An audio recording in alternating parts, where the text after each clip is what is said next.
Saul was 30 years old when he became king, and he reigned over Israel 42 years. Saul chose 3,000 men from Israel. 2,000 were with him at Michmash and in the hill country of Bethel, and 1,000 were with Jonathan at Gibeah in Benjamin. The rest he sent back to their homes. Jonathan attacked the Philistine outpost at Gilgal, and the Philistines heard about it. Then Saul had the trumpet blown throughout the land and said, "Let the Hebrews hear!" So all Israel heard the news. Saul has attacked the Philistine outpost. And now Israel has become obnoxious to the Philistines. And the people were summoned to join Saul at Gilgal. The Philistines assembled to fight Israel with 3,000 chariots, 6,000 charioteers, and soldiers as numerous as the sand on the seashore. They went up and camped at Michmash, east of Bethaven. When the Israelites saw that their situation was critical and that their army was hard-pressed, they hid in caves and thickets among the rocks and in pits and cisterns. Some Hebrews even crossed the Jordan to the land of Gad and Gilead. Saul remained at Gilgal, and all the troops with him were quaking with fear. He waited 7 days, the time set by Samuel.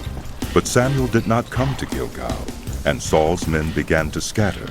So he said, "Bring me the burnt offering and the fellowship offerings." And Saul offered up the burnt offering. Just as he finished making the offering, Samuel arrived, and Saul went out to greet him. "What have you done?" asked Samuel.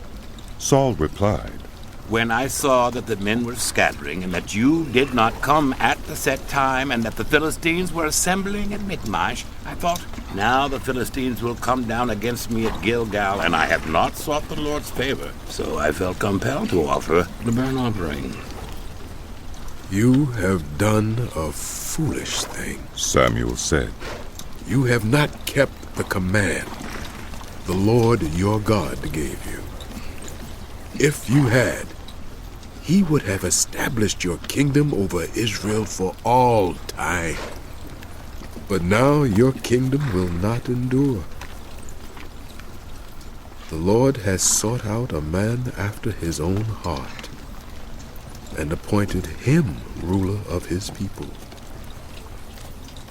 because you have not kept the Lord's command." Then Samuel left Gilgal and went up to Gibeah in Benjamin. And Saul counted the men who were with him. They numbered about 600. Saul and his son Jonathan and the men with them were staying in Gibeah in Benjamin, while the Philistines camped at Michmash. Raiding parties went out from the Philistine camp in 3 detachments. One turned toward Ophrah in the vicinity of Shul, another toward Beth-horon, and the third toward the borderland overlooking the valley of Zeboim, facing the wilderness. Not a blacksmith could be found in the whole land of Israel, because the Philistines had said, "Otherwise the Hebrews will make swords or spears." So all Israel went down to the Philistines to have their plow points, mattocks, axes, and sickles sharpened. The price was 2/3 of a shekel for sharpening plow points and mattocks, and 1/3 of a shekel for sharpening forks and axes and for repointing goads. So on the day of the battle, not a soldier with Saul and Jonathan had a sword or spear in his hand. Only Saul and his son Jonathan had them. Now a detachment of Philistines had gone out to the pass at Michmash. One day Jonathan, son of Saul, said to his young armor-bearer, "Come, let's go over to the Philistine outpost on the other side." But he did not tell his father. Saul was staying on the outskirts of Gibeah under a pomegranate tree in Migron. With him were about 600 men, among whom was Ahijah, who was wearing an ephod. He was a son of Ichabod's brother, Ahitub, son of Phinehas, the son of Eli, the Lord's priest in Shiloh. No one was aware that Jonathan had left. On each side of the pass that Jonathan intended to cross to reach the Philistine outpost was a cliff. One was called Bozez, and the other Seneh. One cliff stood to the north toward Michmash, the other to the south toward Geba. Jonathan said to his young armor-bearer, "Come, let's go over to the outpost of those uncircumcised fellows. Perhaps the Lord will act in our behalf. Nothing can hinder the Lord from saving, whether by many or by few." Do all that you have in mind. His armor-bearer said. Go ahead. I am with you, heart and soul. Jonathan said, Come on then. We will cross over toward them and let them see us. If they say to us, wait there till we come to you, we will stay where we are and not go up to them. But if they say, come up to us, we will climb up, because that will be our sign that the Lord has given them into our hands. So both of them showed themselves to the Philistine outpost. Look, Said the Philistines. the Hebrews are crawling out of the holes they were hiding in. The men of the outpost shouted to Jonathan and his armor-bearer. Come up to us, and we'll teach you a lesson. So Jonathan said to his armor-bearer. Climb up after me. The Lord has given them into the hand of Israel. Jonathan climbed up, using his hands and feet, with his armor-bearer right behind him. The Philistines fell before Jonathan, and his armor-bearer followed and killed behind him. In that first attack, Jonathan and his armor-bearer killed some 20 men in an area of about half an acre. Then panic struck the whole army, those in the camp and field, and those in the outposts and raiding parties, and the ground shook. It was a panic sent by God. Saul's lookouts at Gibeah in Benjamin saw the army melting away in all directions. Then Saul said to the men who were with him, Muster the forces and see who has left us. When they did, it was Jonathan and his armor-bearer who were not there. Saul said to Ahijah, Bring the ark of God. At that time it was with the Israelites.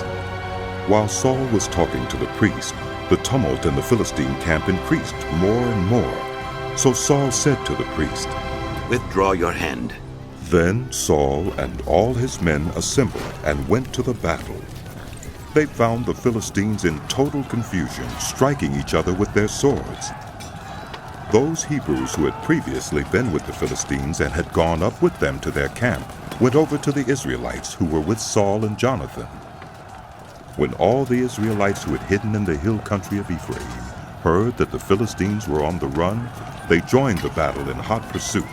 So on that day, the Lord saved Israel, and the battle moved on beyond Beth-aven. Now the Israelites were in distress that day, because Saul had bound the people under an oath, saying, Cursed be anyone who eats food before evening comes, before I have avenged myself on my enemies. So none of the troops tasted food. The entire army entered the woods, and there was honey on the ground. When they went into the woods, they saw the honey oozing out, yet no one put his hand to his mouth, because they feared the oath. But Jonathan had not heard that his father had bound the people with the oath, so he reached out the end of the staff that was in his hand and dipped it into the honeycomb. He raised his hand to his mouth, and his eyes brightened. Then one of the soldiers told him, Your father bound the army under a strict oath, saying, Cursed be anyone who eats food today. That is why the men are faint. Jonathan said, My father has made trouble for the country. See how my eyes brightened when I tasted a little of this honey? How much better it would have been if the men had eaten today some of the plunder they took from their enemies. Would not the slaughter of the Philistines have been even greater? That day, after the Israelites had struck down the Philistines from Michmash to Ajalon, they were exhausted. They pounced on the plunder, and taking sheep, cattle, and calves, they butchered them on the ground and ate them, together with the blood. Then someone said to Saul, Look, the men are sinning against the Lord by eating meat that has blood in it. You have broken faith. He said. Roll a large stone over here at once. Then he said, Go out among the men and tell them, Each of you bring me your cattle and sheep, and slaughter them here and eat them. Do not sin against the Lord by eating meat with blood still in it. So everyone brought his ox that night and slaughtered it there. Then Saul built an altar to the Lord. It was the first time he had done this.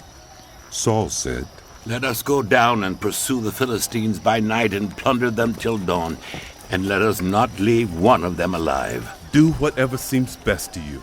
They replied. But the priest said, Let us inquire of God here. So Saul asked God, Shall I go down and pursue the Philistines? Will you give them into Israel's hand? But God did not answer him that day.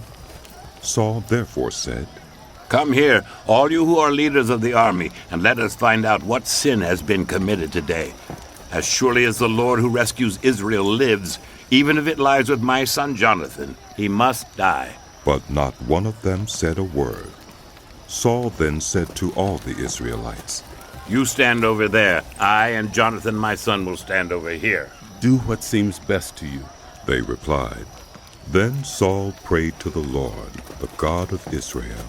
"Why have you not answered your servant today? If the fault is in me or my son Jonathan, respond with Urim. But if the men of Israel are at fault, respond with Thummim." Jonathan and Saul were taken by lot, and the men were cleared. Saul said, "Cast the lot between me and Jonathan my son." and Jonathan was taken. Then Saul said to Jonathan, "Tell me what you have done." So Jonathan told him. I tasted a little honey with the end of my staff, and now I must die.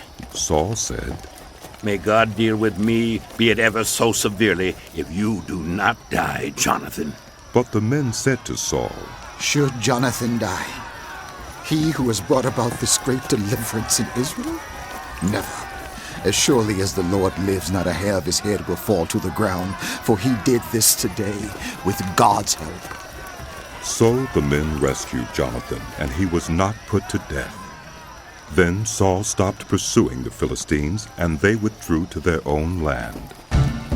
After Saul had assumed rule over Israel, he fought against their enemies on every side: Moab, the Ammonites, Edom, the kings of Zobah, and the Philistines. Wherever he turned, he inflicted punishment on them. He fought valiantly and defeated the Amalekites, delivering Israel from the hands of those who had plundered them.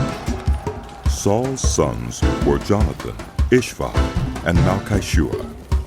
The name of his older daughter was Merab, and that of the younger was Michal.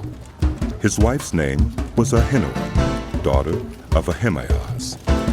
The name of the commander of Saul's army was Abner, son of Ner, and Ner was Saul's uncle. Saul's father Kish and Abner's father Ner were sons of Abiel. All the days of Saul there was bitter war with the Philistines, and whenever Saul saw a mighty or brave man, he took him into his service.